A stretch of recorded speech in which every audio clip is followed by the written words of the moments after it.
What's going on, guys? It's Theo and I'm back with another video, and today I'm going to be talking about the joy of the Lord and the joy that God provides to so many. First, I think we have to take a look at what joy actually is and the difference between joy and happiness.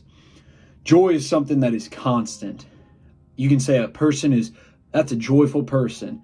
A joy is something that is consistent throughout all the ups and downs that life may bring. A joy is just a constant gratitude, a constant fulfillment, a constant joy that's just there consistently. Happiness comes and goes. You can be really happy if you get a new car. You can be happy if you get a new job. You can be happy if you make a new friend.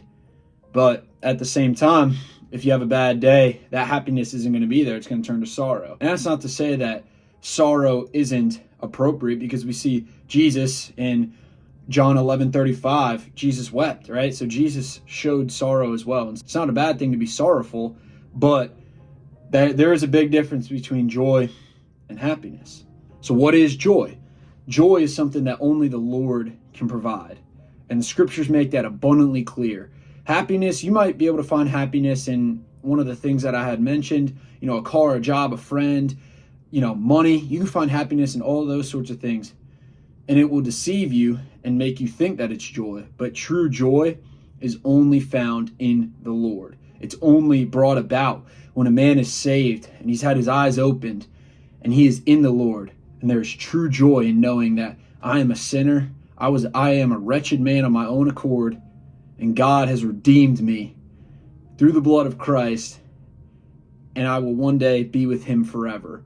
That is joy. And I think the most self-explanatory, easiest verse to memorize in the Bible, if you are not great at memorizing, I need to work on it as well. But 1 Thessalonians 5:16 says, rejoice always. It's just that simple, rejoice always.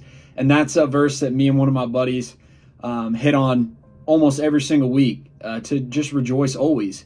Because when I look at the life of Jesus Christ, even as he's dying, in the waking moments of his death, on the cross, nailed, taking the full wrath of God, I would still say that that's a joyful man, because he was living out the will of the Father.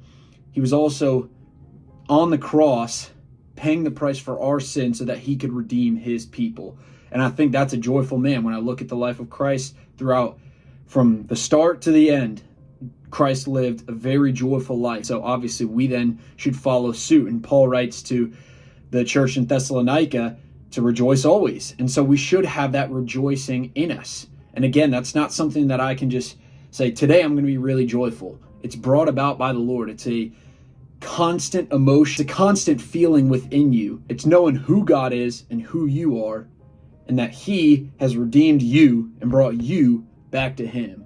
That is what true joy is, and understanding the fulfillment and the entirety of the gospel. So the next verse we'll look at is Nehemiah 8:10.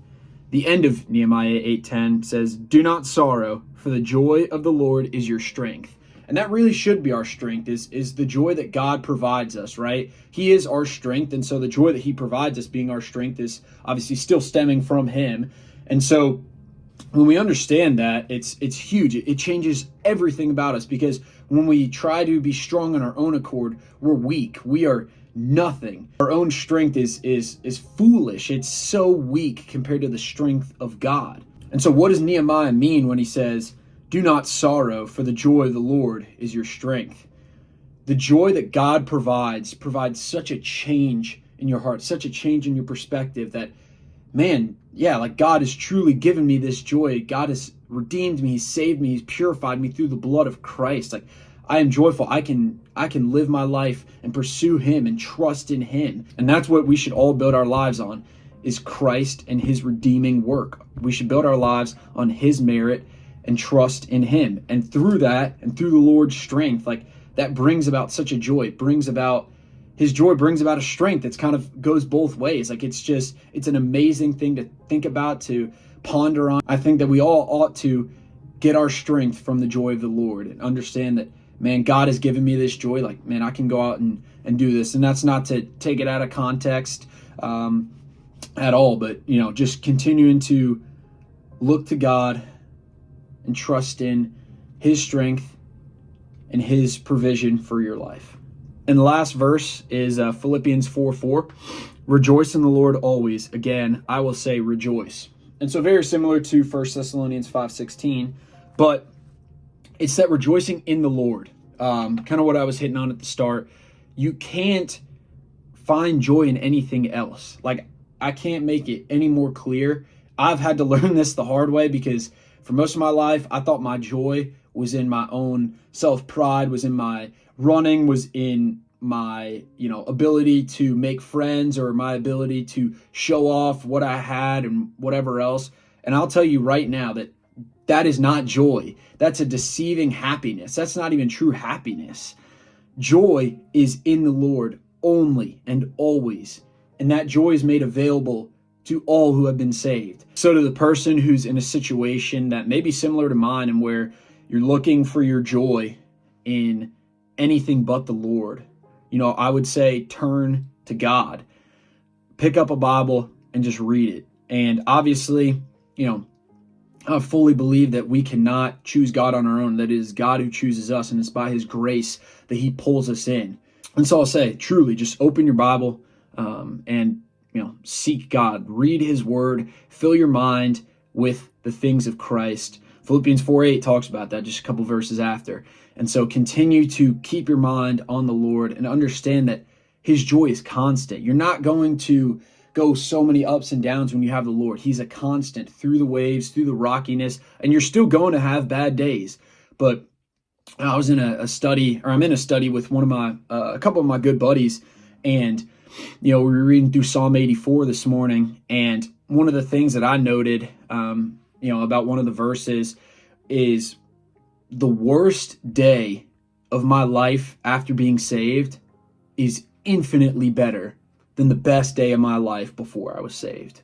And I speak that so truthfully, because even in the really, really rough days, and I've had plenty of them, as we all have, even since being saved, those days are not even comparable to my best days, the days that I thought were glorious, running well in races, winning races, or, getting a job, whatever else, good days that I had when I wasn't saved. The bad days don't even compare to the good days, because the bad days, I have the Lord.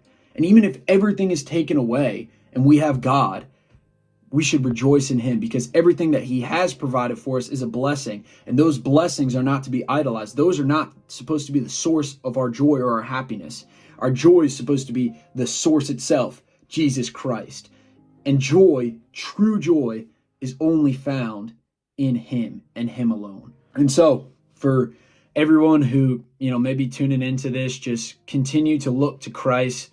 Understand that joy is only found in him.